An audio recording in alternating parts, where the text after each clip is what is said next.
Bismillahirrahmanirrahim. Assalamualaikum warahmatullahi wabarakatuh.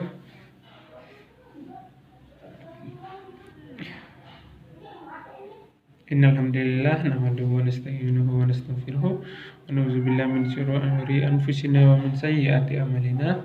May yahdihillahu fala mudilla lahu wa may yudlilhu fala hadiya lahu. Asyhadu an la ilaha illallah wahdahu la syarika lahu wa asyhadu anna Muhammadan abduhu wa rasuluh la nabiyya ba'dah. Amma ba'd. Pertama-tama dan yang paling utama, marilah kita panjatkan puja dan puji syukur kita atas kehadirat Allah Subhanahu wa taala. Karena berkat rahmat dan karunia-Nya kita dapat berjumpa kembali pada siang hari ini, yang dimana pada siang hari ini kita akan membahas mata pelajaran kita yang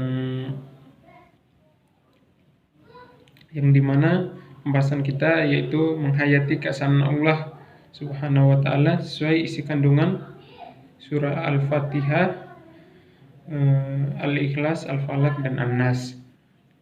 Nah, selawat serta salam pula dapat kita curahkan kepada junjungan Nabi besar Muhammad sallallahu alaihi wasallam, karena beliau telah membawa kita dari zaman kegelapan menuju zaman terang benderang seperti saat ini.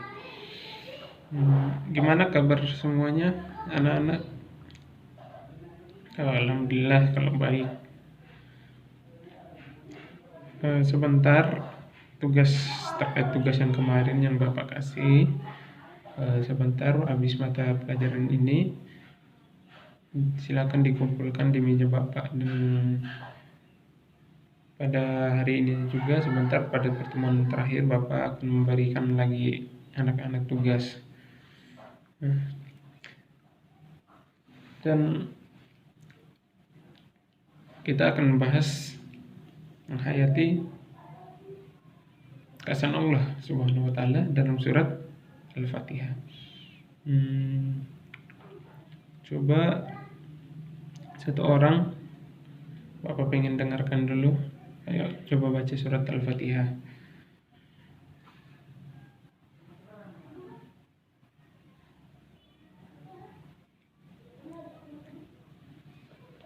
Nah, terima kasih kepada Adinda Zainal yang telah membacakan surat Al-Fatihah tadi untuk kita semua.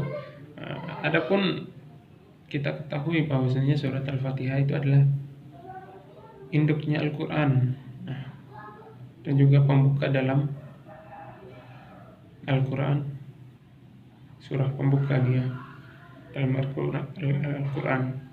Nah, keutamaan surat Al-Fatihah sendiri, yang pertama itu mengandung 7 ayat pujian yang dibaca ulang-ulang.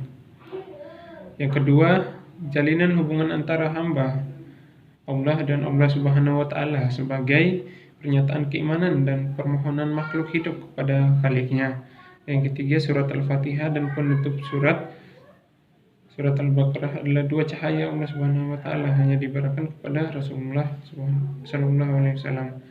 Yang keempat, Allah memberikan apa yang terkandung dalam surat Al-Fatihah walau hanya membaca 1 huruf. Nah, itu beberapa keutamaan dari surat Al-Fatihah. Surat Al-Fatihah sendiri mengandung makna memohon pertolongan supaya diberi jalan yang lurus. Kemudian juga meminta agar termasuk ke dalam orang-orang yang diberi nikmat, bukan orang-orang yang tidak suka atau bahkan dimurkai oleh Allah Subhanahu wa taala, dan bukan juga orang yang tersesat dari Allah Subhanahu wa taala.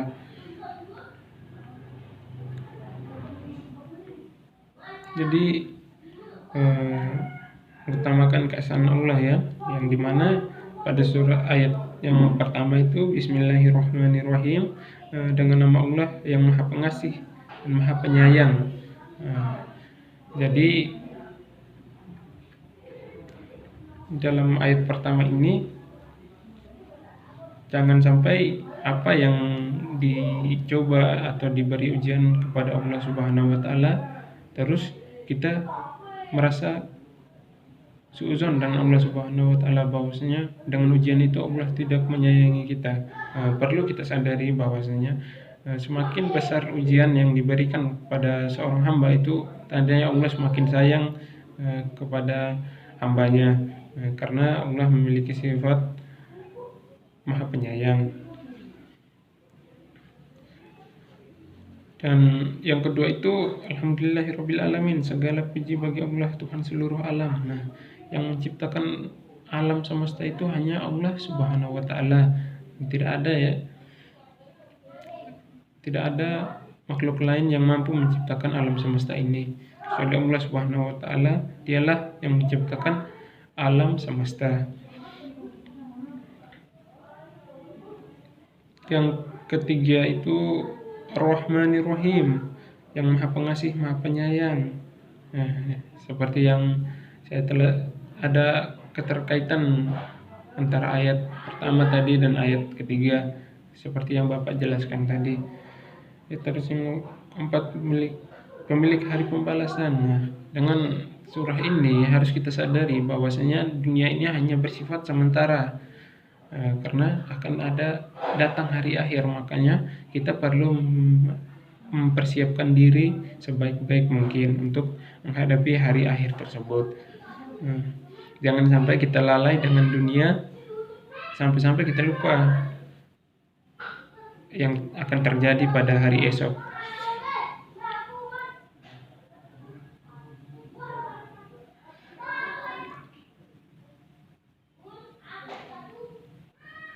Yang selanjutnya ayat kelima itu iyyaka na'budu wa iyyaka nasta'in. Hanya kepada Engkaulah kami menyembah dan hanya kepada Engkaulah kami memohon pertolongan. Jadi di sini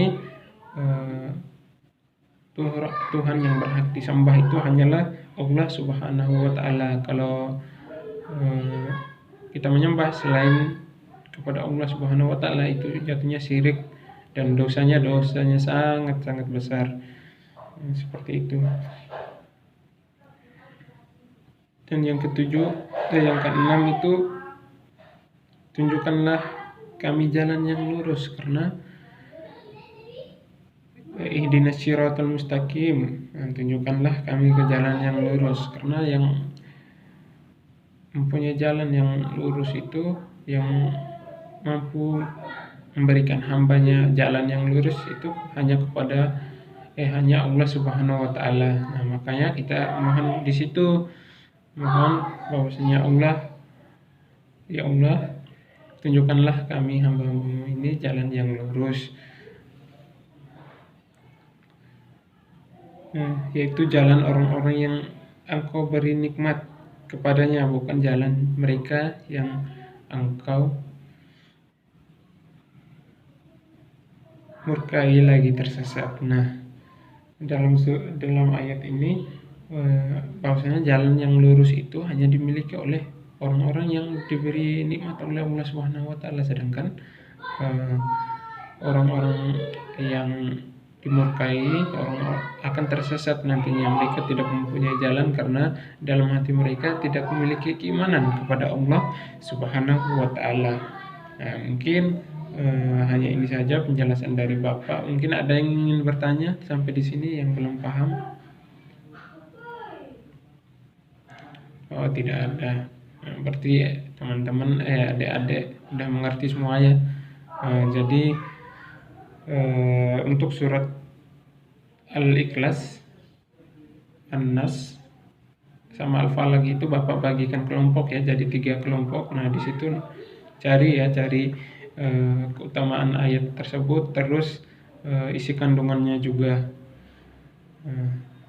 Nanti minggu depan Bapak akan menyuruh masing-masing kelompok untuk mempresentasikannya di depan. Mungkin hanya ini saja yang bisa Bapak sampaikan, kurangnya dan lebihnya mohon dimaafkan. Wallahul muwaffiq ila aqwamit thoriq. Wassalamualaikum warahmatullahi wabarakatuh.